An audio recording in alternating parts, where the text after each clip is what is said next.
Hello दोस्तों, कैसे हैं आप सब। स्वागत है आप सभी का कॉमिक वर्ल्ड चैनल पर। तो दोस्तों, होली है 2 दिन के बाद। तो एडवांस में सबको होली, हैप्पी होली। और होली के शुभ अवसर पर ही मैं आप लोगों के लिए लेकर आया हूँ बाकेलाल की लेटेस्ट कॉमिक्स पिट्ठू गर्म। लेकिन इस कॉमिक्स को शुरू करने से पहले मैं आप लोगों से एक रिक्वेस्ट करना चाहता हूँ कि दोस्तों, एक चैनल है कॉमिक्स लाइव करके, जिसमें करीब 750 के ऊपर वीडियोस पड़े हुए हैं। तो कृपया करके आप लोग इस चैनल को सब्सक्राइब करें और इस चैनल को सपोर्ट करें। यहाँ पे आपको फीमेल वॉइस में आप लोगों को कॉमिक्स सुनने को मिलेंगी, और जो कॉमिक्स मेरे चैनल पे नहीं है, हो सकता है वो कॉमिक्स आपको इस चैनल पे मिल जाए। तो दोस्तों, चैनल का लिंक डिस्क्रिप्शन में है, तो प्लीज़ लिंक को जाके सब्सक्राइब करें, चैनल को सब्सक्राइब करें। धन्यवाद। तो अब दोस्तों शुरू करते हैं अपनी कॉमिक्स पिट्ठू गर्म।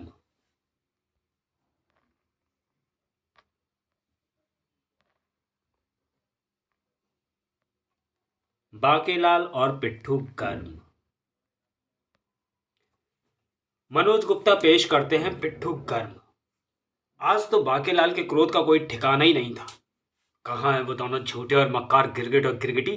कहते थे खेल खेल में योग चल रहा है, और इस योग में अगर कोई 7 रंगों से भी छू जाए तो उस पर मेरे रंग में रंगने वाली योग भी लग जाता है। इस दोहरे सहयोग के कारण अगर मैं उनके साथ स्टापू खेलूंगा तो मेरा कोई प्रबल इच्छा पूर्ण होगी। मैं तो पहले ही कह रहा था स्वामी को कि मत फंसो इनके चक्कर में, पर बोधी वाला सुने तब ना। गिरगिट ने कहा था कि उन्हें बुलाने के लिए मुझे मंत्र बोलना होगा। क्या था मंत्र? हाँ, याद आया। चाहे कोई मुझे जंगली कहे, कहने दीजिए कहता रहे। हरकतें भी मंत्र के अनुसार ही करनी है स्वामी। ये सब जानने के लिए अवश्य पढ़ें इससे पूर्व प्रकाशित खेल खेल में सीरीज के मजेदार कॉमिक्स फिर आया बाकेलाल, बाकेलाल और मुसीबत का खेल। नोट: जैसे कोई जबरदस्ती भी नहीं है पढ़ने की, पार्ट की नहीं है इस सीरीज की कोई भी कहानी, परंतु गिरगिट गिरगिटी की कहानी जाननी है तो फिर तो कुछ नहीं हो सकता हैगा, कहानी पढ़नी पड़ेगी। बाकीलाल, तुमने बुलाया और हम चले आए। अब आ ही गए हो तो शीघ्रता से ये भी बता दो कि तुम्हारे साथ स्टापू खेलने के बाद भी मेरी राजा बनने की इच्छा पूर्ण क्यों नहीं हुई। बड़े आए खेल खेल में और मेरे रंग में रंगने वाली योग में इच्छा पूर्ण करने वाले। बाकीलाल, इसमें दोष हमारा नहीं बल्कि तुम्हारा है। हमने तुम्हें बहुत आवाजें लगाई बाकीलाल, परंतु तुम तो इतनी तेजी से गए कि फिर रुके ही नहीं। क्या मतलब? इतनी भी जल्दी नहीं होनी चाहिए इंसान को। हाँ बाकीलाल, वास्तव में स्टापू खेलने के बाद तुम्हें यह कहते हुए हमें प्रणाम करते हुए जाना था कि प्रणाम ताऊ जी, प्रणाम ताई जी। हे, जो कि तुम कहकर नहीं गए, और उसका परिणाम तुमने देख ही लिया। मगर कोई बात नहीं, अभी तुम्हारे पास एक अंतिम अवसर बचा हुआ है, खेल खेल में योग में अपनी प्रबल इच्छा पूर्ण करने का। हाँ, और उसके लिए अब तुम्हें हमारे साथ खेलना होगा पिट्ठू गर्म। बोलो, अपनी पीठ गेंद से सिकवाने, मेरा मतलब पिट्ठू गर्म खेलने के लिए तैयार हो बाकीलाल? तो चलो फिर, पैल दूज के लिए पहले पुगम की पुगाई कर लें। पैल मेरी, ये गिराए मैंने पिट्ठू के पत्थर। बाकीलाल, हम गिरगिटी को पिट्ठू गर्म नहीं बनाने देंगे, नहीं तो ये जीत जाएगी। आ! इसने तो गेंद से मेरी पीठ सेक दी। बाकीलाल के हाथ में गेंद हो तो किसी की क्या मजाल कि अपना पिट्ठू गर्म कर ले। वाह बाकीलाल, तुमने कमाल कर दिया। अब बारी थी गिरगिट की। पिट्ठू गर्म करना तो मेरे बाएं हाथ का खेल है। अजी कैसे, मेरा निशाना नहीं देखा अभी आपने? चेपना। आखिर आ ही गई बारी बाकेलाल की। ये उड़ाए मैंने एक ही बार में पिट्ठू के सारे पत्थर। गिरगिटी, ये गेंद तो उछल कर बहुत दूर चली गई। अजी तो क्या हुआ, मैं अपनी पूछ से इसे थोड़ा पास ले आती हूँ। मगर तब तक बाकेलाल ने कर लिया था अपना पिट्ठू गर्म। मैं बहुत गर्म किए हैं ऐसे पिट्ठू। बाकेलाल, तुम्हारा पिट्ठू गर्म हुआ, इस खेल में भी तुम विजयी हुए। इस बार तुम्हारी इच्छा का पिट्ठू अवश्य ही गर्म होगा। बेटा गिरगिट, यदि इस बार भी इच्छा पूर्ण ना हुई तो फिर इस बार तेरे पिट्ठू गर्म करेगा बाकेलाल, वो भी भारी वाली गदा से, क्योंकि इस बार मैं तुम्हें ताऊ जी प्रणाम ताई जी प्रणाम भी कहकर जा रहा हूं। अवश्य होगी बाकेलाल, अवश्य होगी। इधर उसी समय दहाड़ू वन की खिलते हैं गुलियां नामक फूलों की घाटी में। मैं इस घाटी का माली हूं। ये फूलों की घाटी अपने विचित्र फूलों के लिए पहचानी जाती है महाराज। वाह, कितनी सुंदर फूलों की घाटी है। मैं हूं काटी काटी नामक फूल, मुझसे दूरी रहना वरना काट लूंगा। मैं हूं पुच्ची पुष्पा, समझ गए ना? पुष्पवती, ये देखो, तुम हंसी नामक फूल, और ये देखो मैं जवां नामक फूल भी। वाह, बाहुबली नामक फूल। ये बड़े डोले शोले वाला पुष्प है प्रबंध मंत्री जी। आ ये फूल तो मुझसे चिपक गया, मुझे खुजली हो रही है। चिपक नहीं गया सैनिक जी, ये चंपी फूल है। इससे कोई छू जाए तो ये रगड़ कर उसको चंपू बना देता है। ये क्या था? सैनिक जी, इस फूल का नाम है गेंदा। इसे कोई देखे बिना आगे निकल जाए तो ये मुंह पर गेंद के समान आकर पड़ता है। जयकारा फूलों की घाटी का। ये क्या? इस फूल ने तो मुझे खींच लिया। ये कोलू फूल है, कोई इसे छू जाए तो ये उसे प्रेम से गन्ने की तरह पेल देता है। ठुड, बड़ा ठुड। ये फूल तो बिना बात ही पीट रहा है। प्रबंध मंत्री जी, तुम्हें इस फूल से सावधान रहना चाहिए था। यह ठुड नामक फूल, इसका काम ठुड मारना ही है। रंग रंग के फूल खिले मोहे भाई कोई रंग ना, अब आन मिलो सजना। दीपक रंग, दीपक संग पतंगा नाचे, आहा आहा कोई मेरे संग ना, अब आन मिलो सजनी। पिताजी, मैं इस आदमी की तोंद पर काट लूं? नहीं बेटा, ये हमारे राजा हैं, राजा से पंगा नहीं लेते। महाराज देखिए, मैं अपने साथ कहने लाया हूं। ये तो ऋषि कान खाए सैया हमार हैं, जो किसी पर प्रसन्न हो जाए तो उसे दूर की बातें सुना सकते हैं। मुझे कई दिनों से कुछ सुनाई नहीं दे रहा है। लगता है ऋषि महाराज के कानों में मैल भर गया है। यहाँ रुई का भी फूल है, मैं इसकी बत्ती तिल्ले पर लपेट कर ऋषि महाराज के कानों की मैल साफ कर देता हूँ। मुझे साफ सुनाई देने लगा। ही राजा, मैं तुझसे प्रसन्न हुआ। ये ले तिलिस्मी कान, इसका नाम है और सुना भाई। और सुना भाई को अपने कान पर लगा ले और फिर तुझे दूर का सुनाई पड़ने लगेगा। जिस दिशा का सुनना हो उसी तरफ और सुना भाई को घुमा लियो, और किसी विशेष आदमी की बात सुननी हो तो और सुना भाई वो भी सुना देगा। महाराज, उत्तर दिशा में बाकीलाल गया है, जरा सुनिए तो वो क्या कर रहा है। और सुना भाई, उत्तर दिशा में गए बाकीलाल की ही बात सुना। उधर उसी समय, बादशाह अब आएगा मजा। इस बार तो मेरी योजना सफल होकर रहेगी। इस बार राजा को मारकर और स्वयं विशालगढ़ का राजा बनकर मैं करूंगा अपना पिट्ठू गर्म, वो मारा पापड़ वाले को। इस बार कोई गड़बड़ नहीं होने पाएगी। स्वामी, धीरे धीरे बोल, कोई सुन ना ले। अबे मन में सोच ले बाकेलाल, तू तो ऐसे बोल रहा है, किसी ने सुन लिया तो लेने के देने पड़ जाएंगे। किंतु क्रिकेट के चलने से पहले कहा था कि पिट्ठू घर में खेलने के बाद कोई संकट भी आएगा। वो क्या होगा? बाकेलाल को क्या पता था कि वो संकट आ ही गया है। क्या? ये बाकेलाल क्या कह रहा है? महाधूर्त बाकेलाल, अब तू नहीं बचेगा हमारे हाथों से। ऋषि महाराज, ये लीजिए अपना और सुना भाई, हमें जो सुनना था हमने सुन लिया। मैं भी चलता हूँ, एक स्थान पर अधिक समय तक रुकना मेरी शान के विरुद्ध है।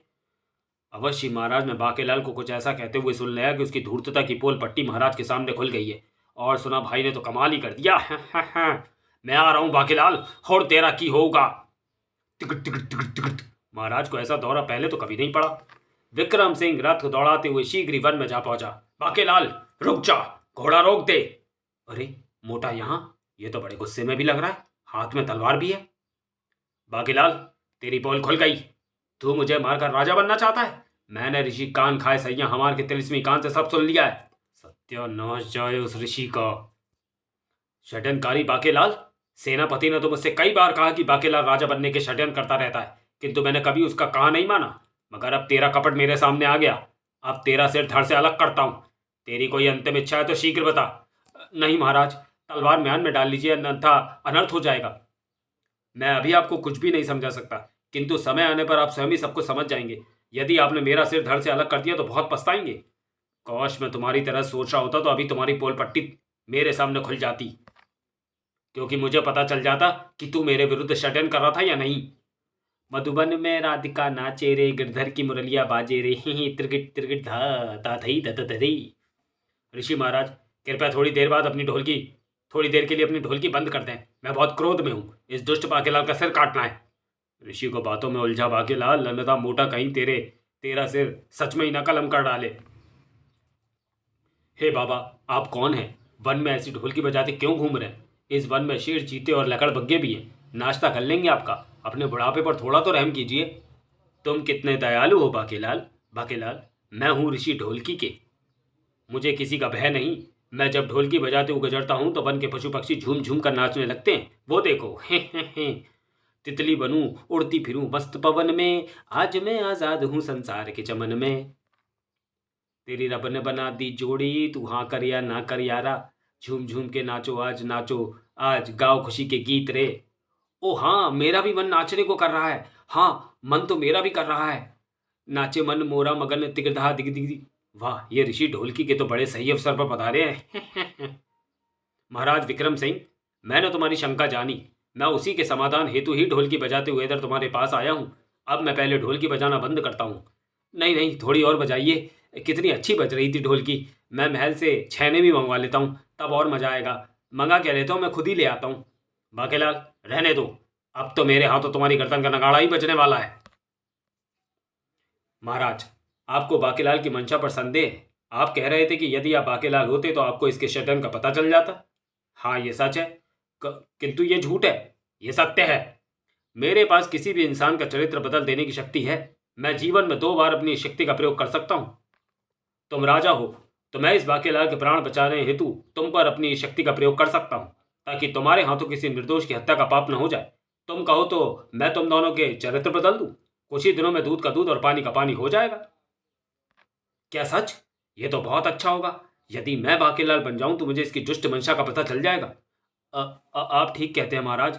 मेरी भी बला टलेगी। मेरा मतलब है कि आपकी समस्या का भी अंत हो जाएगा। तो फिर लग जाओ गले। आपस में गले मिलते ही तुम रहोगे तो वही जो हो, किंतु बस तुम्हारे चरित्र आपस में बदल जाएंगे।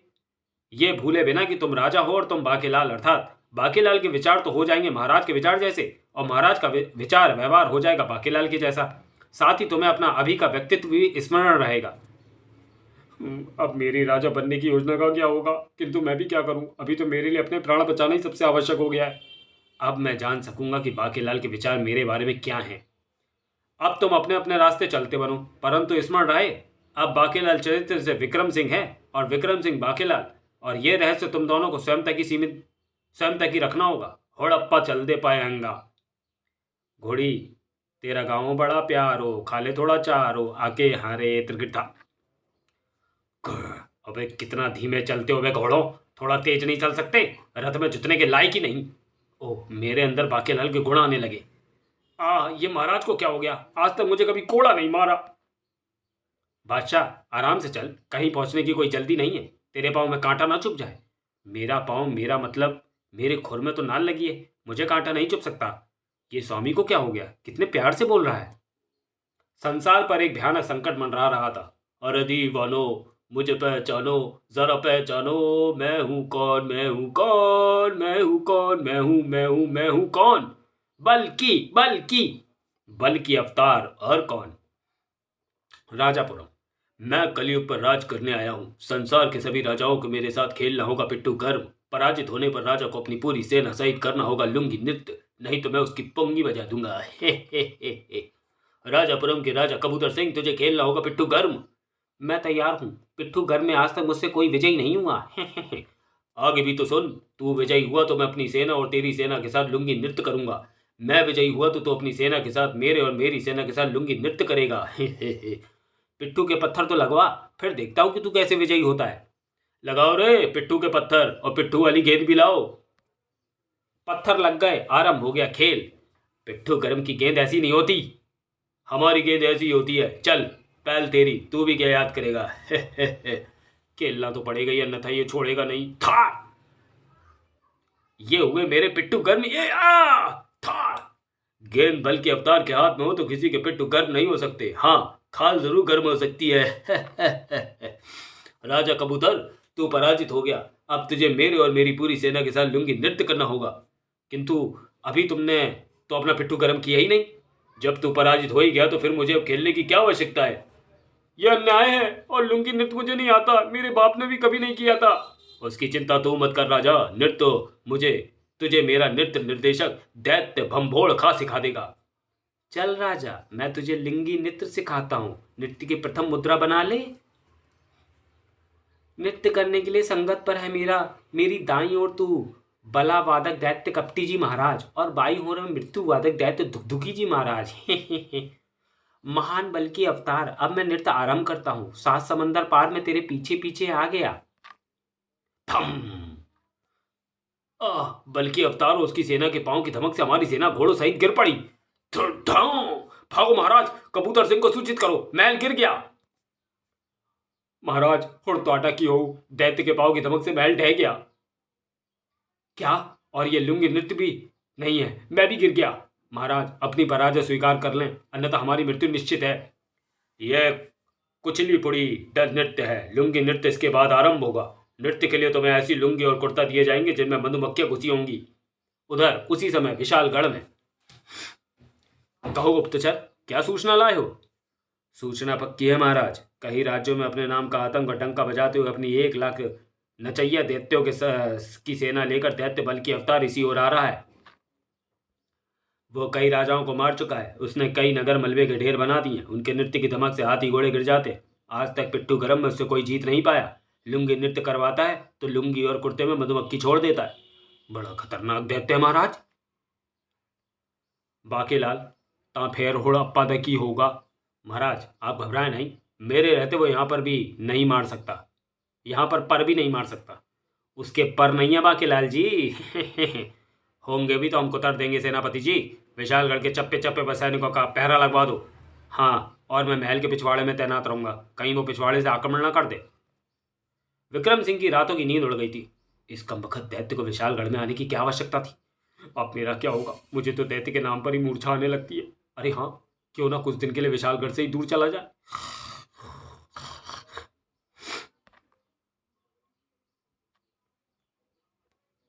फिर अगले दिन सुबह ही, अरे महाराज, ये कपड़ों की गठरी क्यों बना रहे हैं? रानी, मैं सोच रहा हूँ कि बहुत दिनों में तुम्हें कहीं घुमाने नहीं ले गया। चलो तुम्हें नैनीताल घुमा लाऊं।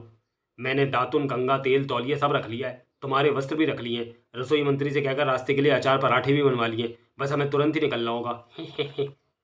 आप भी कमाल करते हैं महाराज। अभी तो बारिशें चल रही हैं, बाहर निकल कर देखिए, विशालगढ़ में ही नैनीताल बना हुआ है।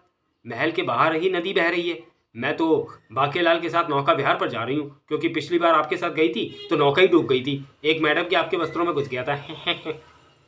अबे देखियो रे पीलू, ये खिड़की से वही मोटा झांक रहा है ना जिसके कपड़ों में तू घुस गया था? अबे हाँ, वही है। मैं इसकी तोन में फंस गया था। अच्छा, तो फिर हम तुम्हारे माता पिता के घर चलते हैं। मैं भी कई दिनों से अपने ससुराल नहीं गया। ससुराल के मालपुए खाए बड़े दिन हो गए हैं। देखो, मेरे मुंह में तो पानी भी आ गया। अभी सुबह सुबह बाकीलाल जलेबियाँ लाया था, वो रखी हैं, आप भी खा लीजिए। अच्छा चलो, तुम्हें चुस्की पहाड़ी की चुस्की खिला लाता हूँ। घोड़ों पर ही कई दिन लग जाते हैं वहाँ जाने में, पर मैं तो कब से पैदल जाने की सोच रहा था। चुस्की वाला भी रात मेरे सपने में आया था। मेरा गला खराब है महाराज, मैं चली। ये रानी तो कहीं भी चलने को तैयार नहीं, बल्कि अवतार आ गया तो मुझे नचा नचा कर मारेगा। महाराज की जय हो। महाराज, मैं ये विनती करने आया हूँ कि अभी कुछ दिनों से मेरी तबीयत कुछ ठीक नहीं। खाना खाते समय चबाने लगता हूँ, कोई बुलाता है तो चलने लगता हूँ, कोई कुछ पूछता है तो बताने लगता हूँ। मैं रहूंगा तो यहीं, मगर मैं चाहता हूँ कि आप सेनापति की जिम्मेवारी कुछ दिनों के लिए किसी अन्य को दे दें। मुझे बस एक ही बात का दुख होगा कि बल्कि अवतार मेरे हाथों नहीं मर पाएगा। ओह, सेनापति के बच्चे बल्कि अवतार से सामना न करना पड़े इसलिए बहाने बना रहा है। अगर सेनापति के पद की तरह मैं भी अपनी राजा की जिम्मेदारी किसी अन्य को दे दूं तो, अर्थात किसी को राजा बना दूं। अरे हाँ, वो मारा पापड़ वाले को। इस सेनापति के चक्कर में तो मुझे मिल गया बल्कि अवतार से बचने का उपाय। मिल गई मंजूरी। निकल ले बेटा सेनापति, शीघ्रता से। बन गया तेरा काम, अब बल्कि अवतार मेरा कुछ नहीं बिगाड़ सकता। शीघ्र ही। बाकेलाल, यह विशेष सभा हमने एक विशेष कार्य हेतु बुलवाई है। बाकेलाल, तुम विशालगढ़ के राजा बनना चाहते थे ना? तो सुनो, मैं इसी समय विधिवत रूप से ये घोषणा करता हूं कि आज से तुम विशालगढ़ के राजा होगे। क्या? महाराज, ये आप क्या कह रहे हैं? मैं ठीक कह रहा हूं महामंत्री जी। इसी समय से राजा बाकेलाल होगा। अब मैं करूंगा विश्राम। बच्चू बाकेलाल, अब तो तू फंस गया विक्रम सिंह के जाल में। किंतु महाराज, ये समय मेरे राजा बनने का नहीं, बल्कि हम सबके द्वारा मिलजुल कर दुष्ट दैत्य बल्कि अवतार के अंत करने के विषय में सोचने का है। आखिर मैंने बल्कि अवतार के हाथों अपने प्राणों की रक्षा का उपाय सोच ही लिया। इधर मैं राजा बन गया, किंतु मुझे राजा बनने की प्रसन्नता क्यों नहीं हो रही? क्योंकि इस समय मेरा चरित्र महाराज से बदला हुआ है, और महाराज किसी को दुखी नहीं देख सकते। मोटे ने मुझे राजा कैसे बना दिया? ओह, मैं समझ गया। मोटा अपनी जान बल्कि अवतार से बचाने के लिए ऐसा कर रहा है। क्योंकि उसमें है मेरा चरित्र। मैं राजा के स्थान पर होता तो अपने प्राण बचाने के लिए ऐसा ही करता। बाकीलाल, सिंहासन पर विराजो। राजा के साथ तुम्हें सेनापति के पद की जिम्मेदारी भी निभानी होगी, क्योंकि सेनापति बीमार है। बाकीलाल का चरित्र मेरे अंदर आते ही मुझे पता चल रहा है कि बाकीलाल ऐसे बनाता है योजनाएं राजा बनने की और अपनी जान बचाने की भी। मैं अपनी जान बचाने के लिए राजा बनने से मना नहीं कर सकता, क्योंकि मेरे अंदर जो विक्रम सिंह का चरित्र है मुझे ऐसा करने नहीं देगा। दुष्ट राजा, सेनापति तो दुष्ट है ही। बोलो महाराज बाकीलाल की जय। अपनी जान बचाने के लिए राजा तो मैंने इसे बना दिया, किंतु अभी भी एक समस्या है, मेरी तोंद। कहीं बल्कि अवतार मुझे मेरी तोंद से ना पहचान ले, क्योंकि सब जानते हैं कि विशालगढ़ के राजा की तोंद जैसी कोई तोंद पूरे संसार में कहीं नहीं है, जबकि बाकीलाल का पेट तो बिल्कुल पिचका हुआ है। राजपद की बधाई हो महाराज बाकीलाल जी। थोड़ी ही देर बाद, बाकीलाल, बधाइयाँ बहुत हो गई, अब सुनो, मेरे जैसा दिखाई पड़ने के लिए तुम्हें अपनी तोंद भी बढ़ानी होगी। भूतपूर्व महाराज विक्रम सिंह जी, आपके कहने पर मैं ये जड़ी ले आया हूँ। ये है वायु पुराण जड़ी बूटी। महाराज बाकीलाल जी एक बार इसे खा लें, फिर देखें इसका कमाल। यदि ऐसी ही बात है तो फिर ठीक है, खाता हूँ। बाकीलाल, मेरा मतलब महाराज, आप तोंद में कैसे दिखेंगे? और जड़ी बूटी खाते ही, अरे ये क्या, मेरा पेट फूलने लगा। देखा जड़ी बूटी का कमाल महाराज? वाह, इसकी तोंद तो मुझसे भी बड़ी हो गई। अब मेरे प्राणों का संकट कुछ कम होता जान पड़ रहा है। तभी गुप्तचर ने आकर सूचना दी, महाराज गजब हो गया, बल्कि अवतार को अपनी सेना सहित विशालगढ़ की सीमा पर देखा गया है। ओह, सही समय पर मैंने बाकीलाल को राजा बना दिया है। इसके बाद राजा बाकीलाल ने लगाया आपातकाल दरबार। महामंत्री जी, शत्रु की 1 लाख की सेना का हम किस प्रकार से मुकाबला करेंगे, यह सभा इस उद्देश्य से बुलाई गई है। मैं चाहता हूं कि सभी इस विषय पर अपने अपने विचार रखें, फिर हम अपनी योजना बनाएंगे। महाराज की जय हो। क्यों ना प्रत्येक सैनिक को एक के स्थान पर 4 4 तलवार दे दी जाए, क्योंकि विशालगढ़ के पास है 25,000 सैनिक। एक एक तलवार से एक एक शत्रु मारेंगे तो शत्रुओं के कुल 25,000 सैनिक ही मरेंगे। तलवारें 4 4 होंगी तो एक एक तलवार के हिसाब से हो गए पूरे 1 लाख शत्रुओं के सैनिक। किंतु सैनिकों के पास हाथ तो 2 ही होंगे ना नारा मंत्री। अब होगा ये कि बल्कि अवतार को नहीं पता चला, अब होगा ये कि बल्कि अवतार को नहीं पता कि हमारे पास कितना सैनिक बल है। हम 1 लाख तलवारें अवश्य बनवाएंगे और उन्हें सैनिकों की वेशभूषा पहले अपनी प्रजा को देंगे, ताकि बल्कि अवतार हमारी संख्या देखकर घबरा जाए और इधर आने की हिम्मत ही ना कर सके। महाराज, मेरे विचार में बड़ा भारी हवन करवाना चाहिए। हवन के तीखे धुएं से जब शत्रुओं की आंखों से नीर बहने लगे, तब उन पर आक्रमण करके उनके सिर धड़ से जुदा कर दिया जाए। किंतु राजपुरोहित जी, धुआं तो हवा की दिशा में ही बहेगा, और वो बहेगी एक ही दिशा में। यदि शत्रु दूसरी दिशाओं से आ गए तो? अब हम ये करेंगे कि वायु की दिशा में तो धुआं जाएगा, शेष तीनों दिशाओं में हम अपनी सेना की तैनाती करेंगे, क्योंकि शत्रु धुएं वाली दिशा से नहीं आएगा और चारों ओर खड़ी हमारी विशाल सेना देखकर भी घबरा जाएगा। ये बाकीलाल तो पूरा चक्रव्यूह रचे दे रहा है। ऐसे तो बल्कि अवतार आकर इसे मार ही नहीं पाएगा और मेरे राजा बनते ही वापस संकट मुझ पर मंडराने लगेगा। मुझे कुछ करना होगा जिससे कि बल्कि अवतार सीधे महल में प्रवेश कर राजा बाकीलाल का अंत कर दे। फिर शीघ्र ही शस्त्रागार की पहाड़ी पर, शस्त्रागार मंत्री, शीघ्र 1 लाख तलवारों का निर्माण हो जाना चाहिए। शाबाश, आप चिंतित ना हो महाराज, संध्या तक सभी तलवारें बनकर तैयार हो जाएंगी। शीघ्र ही शस्त्रागार मंत्री ने आकर बाकीलाल को सूचित किया, महाराज 1 लाख तलवारें तैयार हैं, उनके गट्ठर भी बनवा दिए। सभी कारीगर थक गए, इसलिए खाना खाकर सोने जा रहे हैं। आपको सूचित करने के बाद मैं भी अब विश्राम हेतु जा रहा हूँ। ओह, अब इन्हें प्रजा में बांटना भी होगा, किंतु पहले तलवारों की सुरक्षा के लिए सैनिकों को भेजना होगा। महाराज, सैनिकों की आवश्यकता नहीं, तलवारों की सुरक्षा हेतु मैं स्वयं शस्त्रागार जाता हूँ। विक्रम सिंह आ पहुंचा शस्त्रागार में। तलवारों की सुरक्षा करे मेरी जूती, मैं तो इन सभी तलवारों को घाटी में फेंकने आया हूं। एक एक करके इन सभी गट्टरों को नीचे का रास्ता दिखाता हूं। ये महाराज बाकीलाल वाले कार्य क्यों कर रहे हैं? महाराज ने बाकीलाल को राजा भी बना दिया। तलवारें न रहने से तो बल्कि अवतार और भी शक्तिशाली हो जाएगा। ये गया तलवारों का अंतिम गट्टर भी घाटी में नीचे। ऋषि कान खाए सैया हमार के तिलिस्मी कानों से बाकीलाल की आवाजें सुनने के बाद क्रोध में वन को गए महाराज। जब से लौटे तब से ही उनका रूप बदला हुआ प्रतीत हो रहा है। मुझे अवश्य इस बात में कोई भेद है। अब देखता हूँ बाकीलाल बल्कि अवतार के हाथों से कैसे बचता है। उसे राजा बनाने के पीछे मेरा उद्देश्य पूर्ण होने को है। ये महाराज कैसी बातें कर रहे हैं? महाराज बाकीलाल को बल्कि अवतार के हाथों मरवाने की योजना बना रहे हैं? महाराज में तो बाकीलाल के गुण, मेरा मतलब अवगुण आ गए।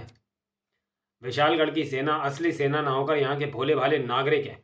अब इस पत्र द्वारा यह सूचना बल्कि अवतार तक ये कबूतर पहुंचा देगा। दैत्य के ऊपर ही फेंकाऊंगा ये संदेश। कुटरकू कबूतर जा चा चा कबूतर जा। और अगले दिन विशालगढ़ में मच गई खलबली। महाराज, बल्कि अवतार अपनी सेना के साथ विशालगढ़ में आ पहुंचा है। ओह महामंत्री जी, तीनों दिशाओं में तैनात हमारी सेना को सावधान करो और अतिशीघ्र तीसरी दिशा में बनाए गए हवन टुकड़ी की अग्नि से धुआं उड़ाओ। तभी द्वारपाल ने आकर सूचना दी, महाराज, किसी दुष्ट ने सभी तलवारें घाटी में फेंक दी और बल्कि अवतार हमारी निहत्ती सेना को देखकर भयभीत नहीं हुआ, और जब वो सेना के रूप में खड़े हमारे भोले भाले नागरिकों की तरफ बढ़ा तो वो घबरा कर भाग खड़े हुए। बाकीलाल, हम विजयी तो होंगे ना? अवश्य होंगे महाराज। पहले ये था, महाराज तुम हो बाकीलाल, मैं नहीं। ये तो होना ही था। लगता है कबूतर सही समय पर बल्कि अवतार तक जा पहुंचा है और बल्कि अवतार सैनिकों का सच जान गया है। महाराज शीघ्र जाइए, यह काम अवश्य मोटे मुच्छड़ का है। उसी समय महल के बाहर, बेटा द्वारपाल, ये तिलिस्मी घुंघरू है, इन्हें पहनने वाला तब तक नाचता रहता जब तक किसी ऊंची पहाड़ी से जाकर छलांग नहीं लगा देता। हा हा हा। यदि तुमने महल का फाटक खोलने में आनाकानी की तो मैं ये घुंघरू तुम दोनों को पहना दूंगा। नहीं, हम द्वार खोलते हैं। द्वार खोलते ही बल्कि अवतार अपनी सेना के साथ महल में प्रवेश कर गया। भगोड़ खां, भला हो उस अज्ञात मानव का जिसने कबूतर द्वारा मुझे नकली सेना के बारे में पहले ही बता दिया, अन्यथा हम आसानी से विशालगढ़ में प्रवेश न कर पाते। और यह भी सुना है कि विशालगढ़ के राजा की आसपास के राज्यों में बहुत धाक है। इसके पराजित होते ही आसपास के कई राज्य बिना पिट्ठू घर में खेले ही हमारे गुलाम बन जाएंगे। आज तो मोटा मरे ही मरे, मैंने सही समय पर इसे राजा बना दिया। किंतु मैं बाकीलाल को मोटा क्यों कह रहा हूँ? ओह समझा, इसका मतलब बाकीलाल जब भी मेरे विरुद्ध अपनी योजना बनाता है तो वो मुझे मोटा कहकर बुलाता है। वहीं रुक जाओ बल्कि अवतार, अन्यथा अपने प्राणों से हाथ धो बैठोगे। हे दम है तो पहले पिट्ठू गर्म तो खेल ले। पिट्ठू गर्म से ही यह मुसीबत आरंभ हुई थी। मोटे ने मुझे मरवाने का पूरा प्रबंध कर दिया है। बुरा हो उस ऋषि ढोलकी कहेगा जिसने मेरा चरित्र महाराज के चरित्र से बदल दिया, अन्यथा इस समय मोटा मेरी योजना के अनुसार बल्कि अवतार के साथ पिट्ठू गर्म खेल रहा होता। किंतु महाराज से मेरा चरित्र बदले होने के कारण मैं बल्कि अवतार से युद्ध में पीछे नहीं हट सकता। चल राजा, पहल तेरी। कमबख्त, गेंद भी कैसी लाया है, कांटे हो गए, एक भी चिपक गई तो। बाकी शीघ्रता से पिट्ठू के सभी पत्थर लगाने के बाद अंतिम बचे पत्थर को उठाने के लिए भगोड़ खां के पास पहुंचा। तुम्हारे पाँव के नीचे पिट्ठू का पत्थर है, अपना पाँव उठाओ। अभी हटाता हूं, ये ले पत्थर। और ये आई गेंद। तू हार गया राजा। अब तुझे अपनी सेना के साथ मेरे और मेरी सेना के साथ करना होगा। पहले कुचली पुड़ी, फिर उसके बाद लुंगी नृत्य। भगोड़ खां, चल शुरू हो जा, दे ताल। ये रोमंची है, तुम्हारे दैत्य ने मेरा पिट्ठू पत्थर दबा दिया था। अब तो वाघ बजने लगे। तुरंत नृत्य आरंभ कर राजा, अन्यथा तो पराजित माना जाएगा। जब तक है जा जाने जा, मैं नाचूंगी। नाच मेरी बुलबुल के स्वर्ण मुद्रा मिलेगी, नहीं नाचेगी तो गर्दन धड़ से कटेगी। महाराज, हम इस दुष्ट के कहने में आकर नृत्य क्यों कर रहे हैं? सीधे सीधे इस पर आक्रमण तो नहीं करते? नहीं सैनिक, यदि नृत्य में इन्हें पराजित कर सके तो शस्त्रों के युद्ध से बच जाएंगे, अन्यथा इनके 1,00,000 हैं और हम 25,000। अपना और विशालगढ़ के अंजाम सोच लो। इनके कदमों की तीव्र धमक से हम नीचे गिर रहे हैं। इनके वाद्य यंत्रों की धमक भी राक्षसी जो है। काश हमारे पास भी तीव्र ध्वनि वाले वाद्य यंत्र होते। तभी वहां पहुंचे ऋषि ढोलकी के। था दिरगिट धा तुम तथई तथई धा। ऋषि ढोलकी के, इनकी ढोलकी की थाप तो बल्कि के वाद्य यंत्रों की आवाज से भी बहुत तीव्र है। मेरी ढोलक ऐसे राक्षसों के लिए प्रलंकारी ध्वनि भी निकाल सकती है। धा धा धा तिरगिट धा, जबरदस्त वाली धा धा। ओ ये क्या, हमारे सभी सैनिक ऋषि की ढोलक की थाप पर गिर गए। मेरे पाँव की भी पुंगी बच गई। इसकी ढोलकी की थाप ने तो मैं हमारे स्वर भलवा दिए।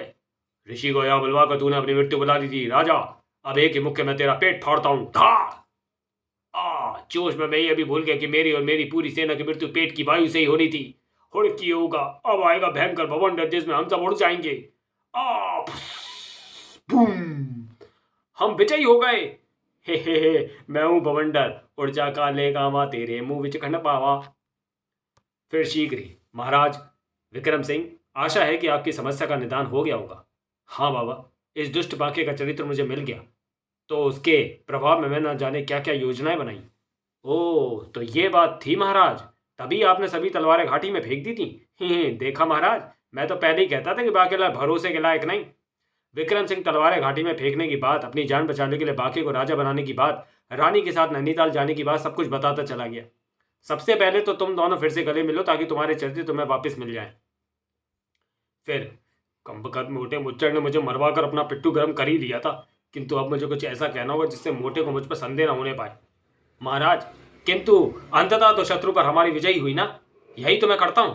मैं जो भी योजना बनाता हूं उसमें आपकी एवं राज्य की भलाई होती है, किंतु सेनापति जैसे दुष्टों के बहकावे में आकर आपको मेरी वह योजना विशालगढ़ के विरुद्ध लगती है, किंतु मैं ही जानता हूं कि उससे आपका भलाई होना है। इसमें सेनापति का कोई दोष नहीं है बाकेलाल। हमने तिलिस्मी कानों से स्वयं सुना था कि तुम कह रहे थे कि राजा को मारकर स्वयं विशालगढ़ का राजा बनोगे। हाँ, यह सच है कि मैं राजा को मारकर स्वयं राजा बनने की बात कर रहा था, क्योंकि बल्कि अवतार आकर सीधे राजा को ही ललकारता है। मैं आपके प्राणों की रक्षा हेतु और स्वयं अपनी कुर्बानी देने हेतु राजा बनना चाहता था। मुझे भगवान शंकर की भविष्यवाणी भी हो चुकी थी कि बल्कि अवतार की मृत्यु मेरे पेट की वायु से होगी। मैं तो यही सोचकर परेशान था कि मेरे पेट में इतनी वायु कहां से आएगी, किंतु आपने तो समस्या ही आसान कर दी। ओ, तो ऐसी बात थी। तो फिर बाकेलाल, गले लग जा। तेरा सत्यानाश जाए ढोलकी के, मेरी योजना का कबाड़ा कर दिया। अन्यथा इस बार तो बल्कि अवतार के हाथों मोटा मरता ही मरता। हम भी चलते हैं। समाप्त। तो चलिए दोस्तों, समाप्त करते हैं इस वीडियो को और मिलते हैं बाकेलाल सीरीज की अगली कॉमिक्स बाकेलाल और ऊंच नीच का पापड़ा। लकड़हारे का रूप धरकर स्वर्ग से पृथ्वी पर आए इंद्र देवता, क्योंकि संकट गंभीर था। बाकेलाल, हम तुम्हारी ऊंच पर मैंने तुम्हारे साथ ऊंच नीच का पापड़ा खेल लिया। लाओ, अब मेरी वो स्वर्ण मुद्रा मुझे दे दो, अन्यथा भयानक संकट आ जाएगा।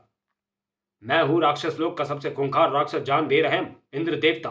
अब स्वर्ग के सिंहासन पर होगा मेरा राज, क्योंकि तुमने मेरी पत्नी विषपाशा के साथ नहीं खेला।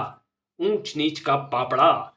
स्वर्ग पर आए संकट को केवल इंद्र देवता की वह स्वर्ण मुद्रा ही दूर कर सकती थी, जो बाकेलाल के पास थी। तो अब क्या होगा, पढ़ना ना भूलें। हास्य सम्राट बाकेलाल का नया हास्य हंगामा, ऊंच नीच का पापड़ा। तो चलिए दोस्तों, तब तक के लिए धन्यवाद।